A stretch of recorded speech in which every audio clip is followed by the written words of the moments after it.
মানবিক হৃদয় না থাকলে ফুলের সৌন্দর্য নিষ্ফল, তেমনি পিতামাতা থাকতে অনুভব করা দায় পিতামাতা না থাকার জ্বালা যন্ত্রণা। আর এমনই নানাবিধ জীবন যন্ত্রণার জর্জরিত রাজধানীর অধিকাংশ পথশিশুদের পিতামাতার সঠিক তথ্য না থাকায় তারা বঞ্চিত জন্ম নিবন্ধন থেকে, এমনকি পথশিশুরা বঞ্চিত ন্যূনতম নাগরিক অধিকার থেকেও। রাজধানী ঘুরে এ সকল অধিকার বঞ্চিত পথশিশুদের জীবন গল্প তুলে এনেছেন সহকর্মী শকত সাগর। ক্যামেরায় ছিলেন আলী আহমেদ। দেশের প্রায় প্রতিটি জনবহুল স্থানে দেখা মেলে অসংখ্য পথশিশু।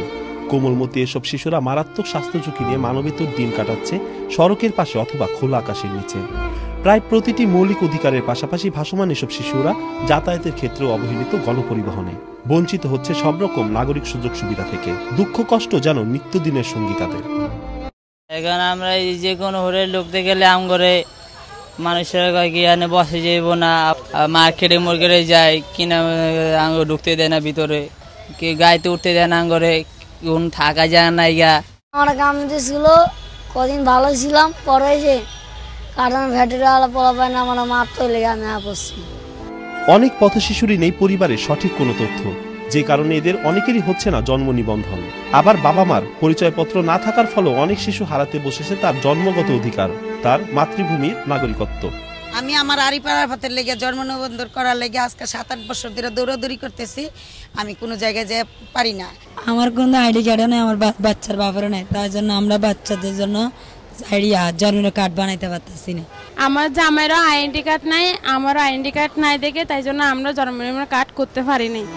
পথশিশুদের জীবনমান উন্নয়নে সারা দেশে নানামুখী কার্যক্রম পরিচালনা করছে বিভিন্ন দেশি বিদেশি বেসরকারি সমাজসেবামূলক প্রতিষ্ঠান, কিন্তু জন্ম নিবন্ধন না থাকা এসব পথশিশুদের পদে পদে হতে হচ্ছে অধিকার বঞ্চিত।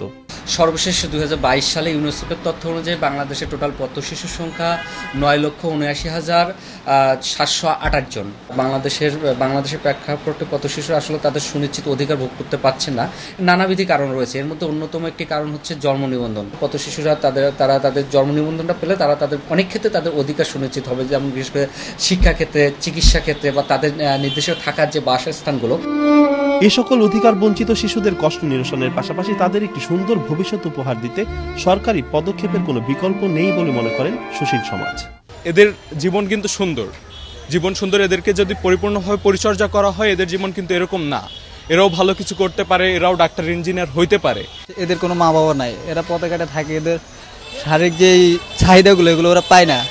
তো সরকার যদি চায় ওইভাবে যদি নেয় তাহলে এদেরকে সরকার এখান থেকে নিয়ে উন্নত পরিবেশে রাখলে এরা উন্নতভাবে বাঁচতো, আমাদের মতো করে দিনকাল জালো। মানুষের যে মৌলিক অধিকার, যে খাদ্য, বস্ত্র, বাসস্থান, চিকিৎসা, এদের একটা এখানে দেখা যাচ্ছে না।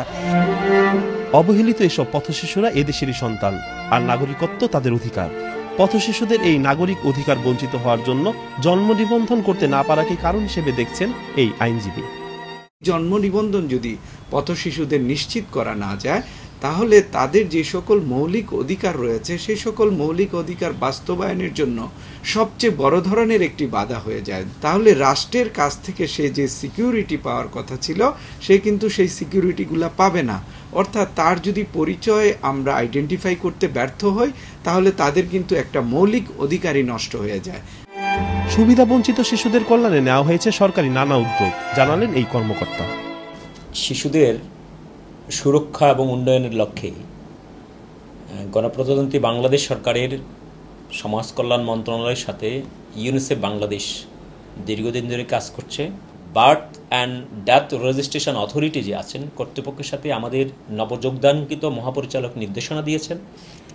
এই ধরনের সুবিধাবঞ্চিত পথশিশুদের জন্ম নিবন্ধন করতে এটাকে কিভাবে আরও প্রক্রিয়াটাকে সহজতর করা যায় সেই জন্যেই ওই কর্তৃপক্ষের সাথে সমাজসেবা অধিদপ্তরের কোনো ধরনের এমওইউ করা যায় কিনা সেই সম্ভাব্যতা এবং প্রয়োজন যাচাই বাছাই করার জন্য উনি ইতিমধ্যেই নির্দেশনা দিয়েছেন। আমাদের সমাজে সর্বক্ষেত্রে অধিকার বঞ্চিত পথশিশুদের অস্তিত্ব রক্ষাই যেন আজ হুমকির পথে। প্রতি পদে অবহেলিত রাস্তার পাশে অনাদরে পড়ে থাকা এসব পথশিশুদের ভবিষ্যৎ সুরক্ষায় অনতিবিলম্বে কার্যকর পদক্ষেপ নিতে হবে সরকারকেই, কেননা আজকের শিশুই আগামী দিনের ভবিষ্যৎ। শকত সাগর, আনন্দ টিভি, ঢাকা।